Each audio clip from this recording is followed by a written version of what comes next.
जय माता। आज हम शुक्रवार व्रत माँ संतोषी कथा सुनाते हैं। इस व्रत को करने वाला कथा कहते या सुनते समय हाथ में गुड़ चना भुने हुए रखे। सुनने वाले संतोषी माँ की जय, संतोषी माता की जय जयकार करे। इस प्रकार जय जयकार सुख से बोलते हुए जय जयकार कथा सुने। समाप्त होने पर हाथ में गुड़ चना गौ माता को खिला दे।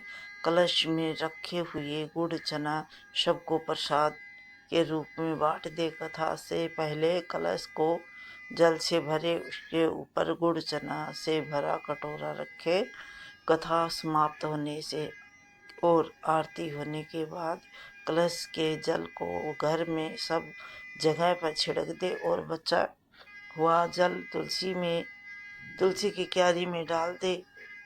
5.25 रुपए का गुड़ चना लेकर माता का व्रत करे। गुड़ घर में हो तो ले ले, वे विचार न करे क्योंकि माता भावना की भूखी है। क्रम ज्यादा का कोई विचार नहीं, इसलिए जितना भी बन सके अर्पण करे।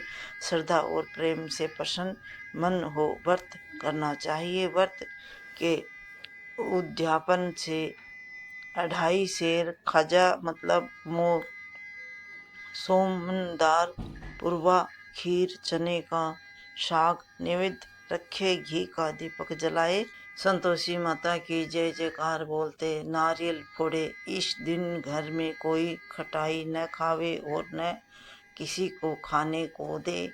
इस दिन 8 लड़कों को भोजन करावे। देवर जेठ के लड़के मिलते तो दूसरों को न बुलावे। कुटुंब में न मिले तो ब्राह्मण को, लड़के रिश्तेदार के, पड़ोसियों के लड़के बुलावे। उन्हें खटाई की कोई वस्तु न दे। भोजन करके यथा भक्ति अनुसार दक्षिणा दे। नगद पैसे न दे, कोई वस्तु दक्षिणा में दे। व्रत करने वाला कथा सुनकर प्रसाद ले, एक समय भोजन करे। इस तरह से माता प्रसन्न होगी और दरिद्रता दूर होगी, मनोकामना सब पूरी होगी। बोलो संतोषी माता की जय। कथा। एक बुढ़िया माई थी, उसके 7 पुत्र थे। 6 कमाने वाले, एक निकम्मा था। बुढ़िया माँ 6 पुत्रों की रसोई बनाती, भोजन कराती। जो बचता सो 7वें को दे देती, परंतु वह बड़ा भोला था, मन में कुछ विचार न करता था। एक दिन अपनी बहू से बोला, देखो मेरी माता का मुझ पर कितना प्यार है। वह बोली, क्यों नहीं, सबका जूठा बचा हुआ तुम्हें खिला देती है। वह बोला, ऐसा भी कहीं हो सकता है, मैं जब तक अपनी आंखों से न देख लूं मान नहीं सकता। घर में 7 प्रकार के व्यंजन बने, भोजन, चूरमा आदि लड्डू बने। वह जांचने को सिर का दर्द का बहाना बनाकर पातला व कपड़ा सिर पर ओढ़कर रसोई में सो गया और कपड़े में से सब देखता रहा।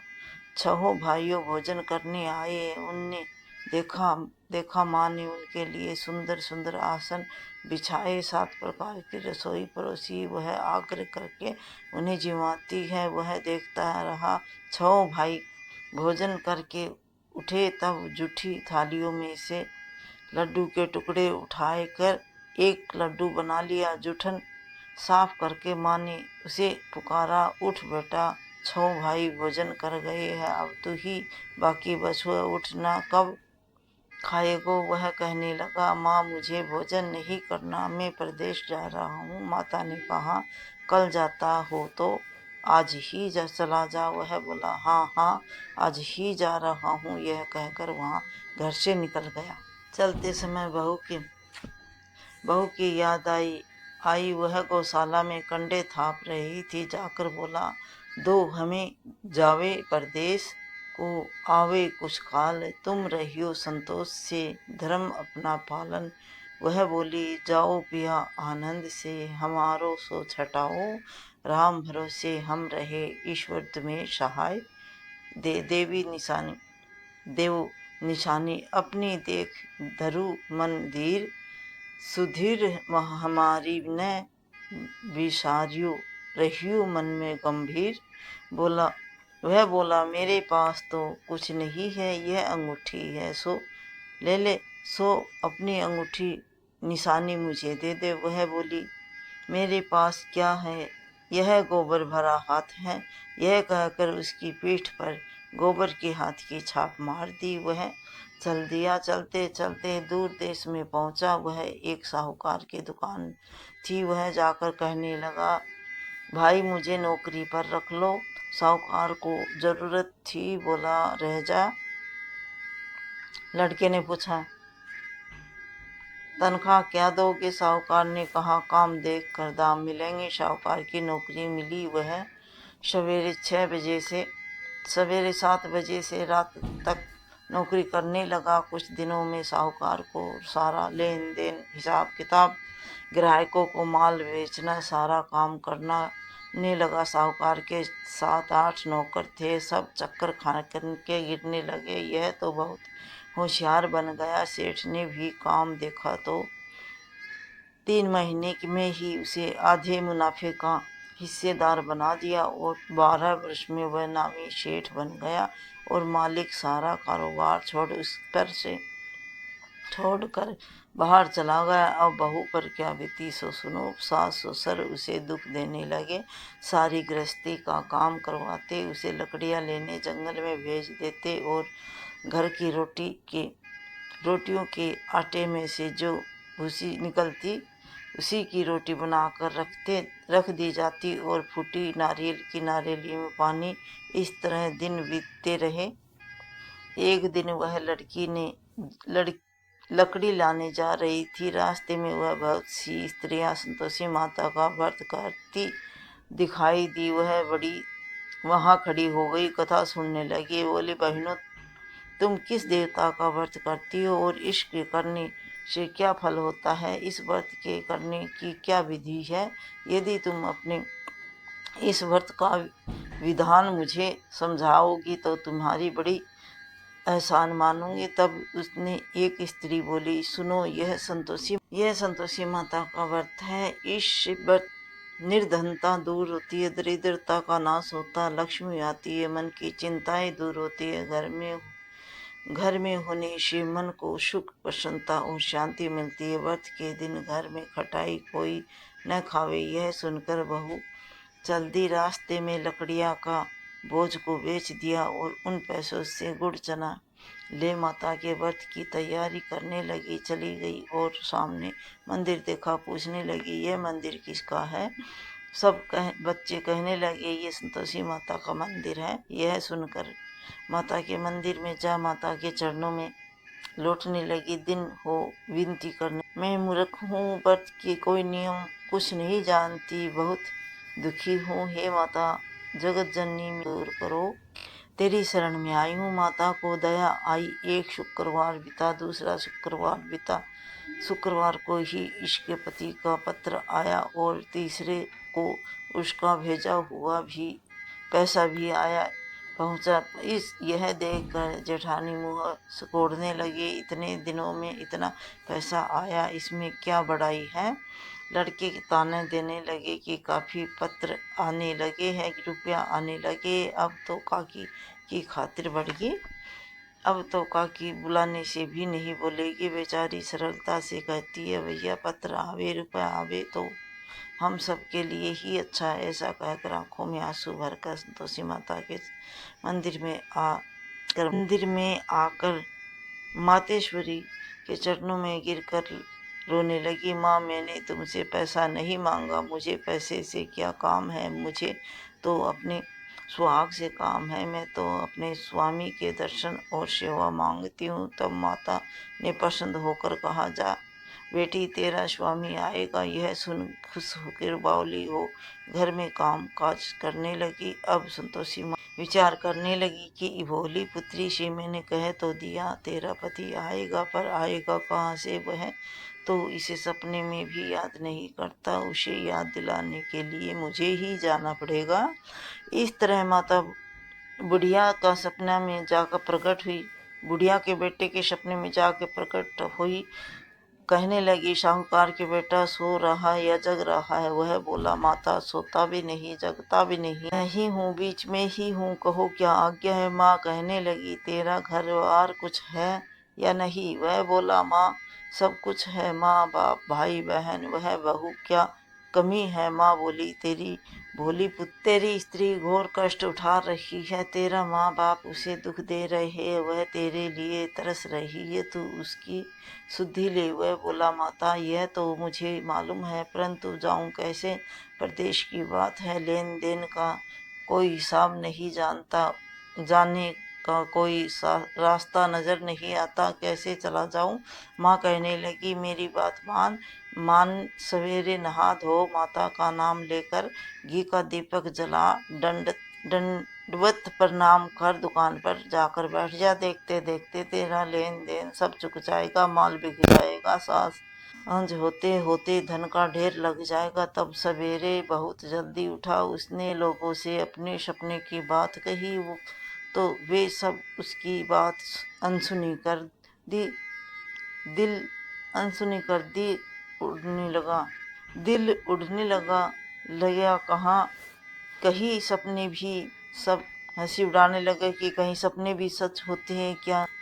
अनसुनी कर दी और सब उसकी हंसी उड़ाने लगे कि कहीं सपने भी सच होते हैं क्या? एक बूढ़ा बोला, देख भाई मेरी बात मान, इस तरह साथ झूठ करने के बाद बदले देवता ने जैसा कहा है वैसा ही करना चाहिए, इसमें क्या जाता है तेरा? अब बूढ़े की बात मानकर वह नहाया धोकर संतोषी माता को दंडवत प्रणाम कर घी का दीपक जलाकर दुकान पर जा बैठा।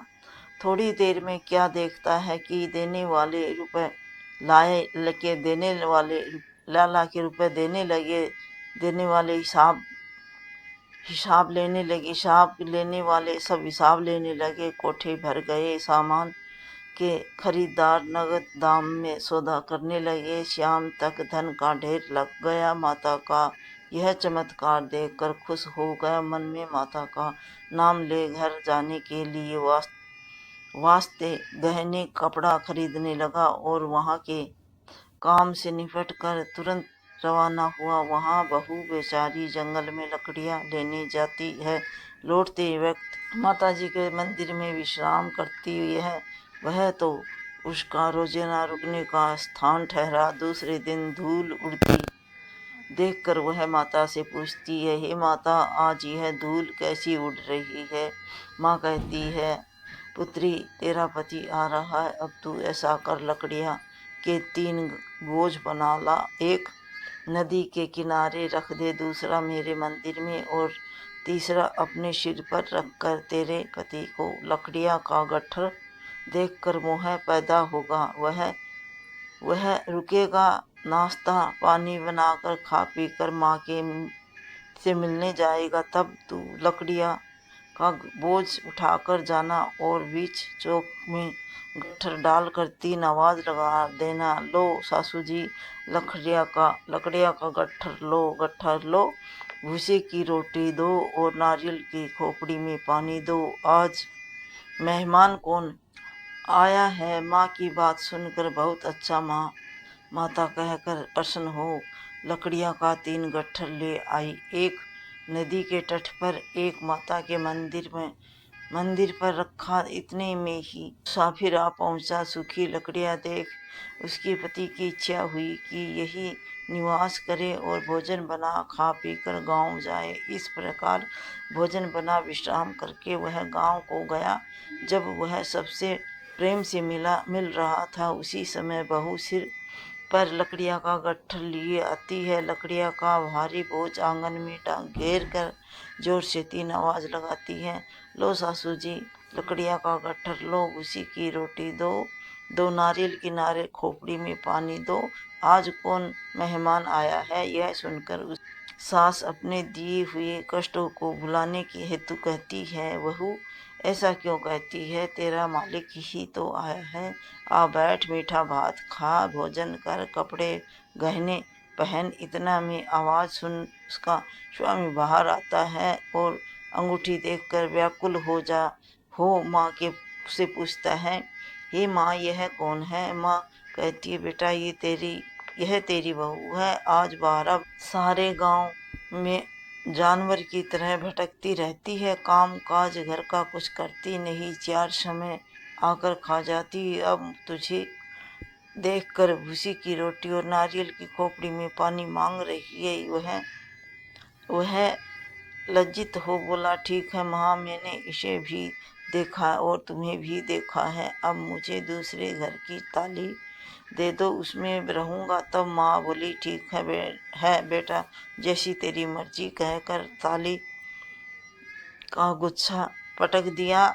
उसने ताली के गुच्छे को कमरे में जाकर तीसरी मंजिल के ऊपर खोलकर सारा सामान भर दिया। एक दिन में ही वह राजा के महल जैसा ठाठ बाट लग गया। अब क्या था, वे दोनों सुखपूर्वक रहने लगे। इतने में अगला शुक्रवार आया। बहू ने अपने पति से कहा कि मुझे माँ का उद्यापन करना है। पति बोला, बहुत अच्छा, खुशी से करो। वह तुरंत ही उद्यापन की तैयारी करने लगी। जेठ के लड़कों को भोजन के लिए कहने गई। उन्होंने मंजूर किया, परंतु पीछे जेठानी बच्चों को सिखा देती है कि भोजन के समय खटाई मांग लेना, जिससे उसका उद्यापन पूरा न हो सके। लड़के जिमने आए, खीर पेट भर खाई, परंतु याद आते ही कहने लगे कि कुछ खटाई दो, खीर खाना हमें भाता नहीं है, देखकर अरुचि है। बहू कहने लगी, खटाई किसी को नहीं दी जाएगी, यह तो संतोषी माता का प्रसाद है। लड़के उठ खड़े हुए और बोले कि पैसे लाओ। भोली बहू कुछ जानती नहीं थी, सो उन्हें पैसे दे दिए। लड़के उसी समय इमली लाकर खाने लगे। वह देखकर बहू पर माताजी ने क्रोध किया। राजा को दूत उसके पति को पकड़ कर ले गए। जेठ जेठानी मन माने खोटे वचन कहने लगे। लूट कर धन इकट्ठा करा है, लाया है, सो राजा के दूत उसको पकड़ कर ले गए। अब सब मालूम पड़ जाएगा जब जेल की हवा खाएगा। बहू से वचन सहन नहीं हुए। वह रोती हुई माता के मंदिर हंसा कर अब क्यों रुलाने लगी। माता बोली, पुत्री, तुमने उद्यापन करके मेरा व्रत भंग किया है, इतनी जल्दी सब बातें भुला दी। वह कहने लगी, माता, भूली तो नहीं हूँ, कुछ अपराध किया है मुझे तो लड़कों ने भूल में डाल दिया, मैंने भूल से उन्हें पैसे दे दिए, मुझे क्षमा करो। माँ बोली कि ऐसी कहीं भूल तो होती है। वह संतोषी माँ, मुझे माफ़ कर दो, मैं फिर तुम्हारा उद्यापन करूँगी। माँ बोली, अब भूल मत करना। वह संतोषी माता वह माँ बोली कि अब भूल नहीं होगी माँ, अब बताओ वह कैसे आएंगे। माँ बोली, अब तू भूल जा पुत्री, तेरा मालिक तुझे रास्ते में आता मिल जाएगा। वह घर को चली गई। राह में पति आता मिला। उसने पूछा, तुम कहाँ गए थे। तब वह कहने लगे कि इतना धन जो कमाया है उसका टैक्स राजा ने मांगा था, वह भरने गया था। वह प्रसन्न हो बोली, भला हुआ, अब घर चलो। कुछ दिन बाद फिर शुक्रवार आया। वह बोली, मुझे माता का उद्यापन करना है। पति ने कहा, करो। फिर जेठ के लड़कों से भोजन को कहने गई। जेठानी ने 1-2 बातें सुनाई और लड़कों को सिखा दिया कि तुम पहले ही खटाई मांग लेना। लड़के कहने लगे, हमें खीर खाना नहीं भाता, जी बिगड़ता है, हमें तो कुछ खटाई खाने को देना। वह बोली, खटाई खाने को नहीं मिलेगी, खाना हो तो खाओ, वरना ब्राह्मण के लड़कों को लाकर भोजन कराने लगे। यथाशक्ति दक्षिणादि जगह एक एक फल उन्हें दिया। उससे संतोषी माता प्रसन्न हुई। माता की कृपा होते ही वह 9वें मास उसको चंद्रमा के समान सुंदर पुत्र प्राप्त हुआ। पुत्र को लेकर प्रतिदिन माताजी के मंदिर जाने लगी। माँ ने सोचा कि वह रोज आती है, क्यों ना मैं इसके घर चलूं, इसका आसरा देखूं तो सही। यह विचार करके माता ने भयंकर रूप बनाया। गुड़ और चने से सना मुख सुड़सुड़ाती के समान होठों पे उसके मक्खियाँ भिनभिना रही थी। दहली पर पाँव रखते ही उसकी सांस चिल्लाई, देखो रे कोई चुड़ैल चली आ रही है, लड़कों इसे भगाओ नहीं तो किसी को खा जाएगी। लड़के डरने लगे और चिल्ला चिल्ला कर खिड़की बंद करने लगे।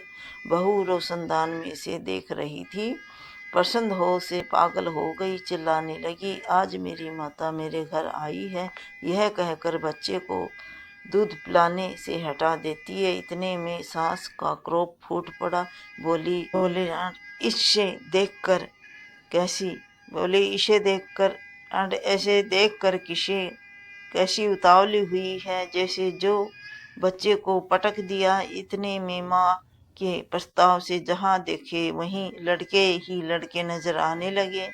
वह बोली, माँ जी, जिनका मैं व्रत करती हूँ यह वही संतोषी माता है। इतना कह झट से सारे घर के किवाड़ खोल देते हैं। सब ने माता जी के चरण पकड़ लिए और विनती करने लगे, कहने लगे, हे माता, हम मूर्ख है, हमें अज्ञानी है, पापी है, तुम्हारे व्रत की विधि हम नहीं जानते,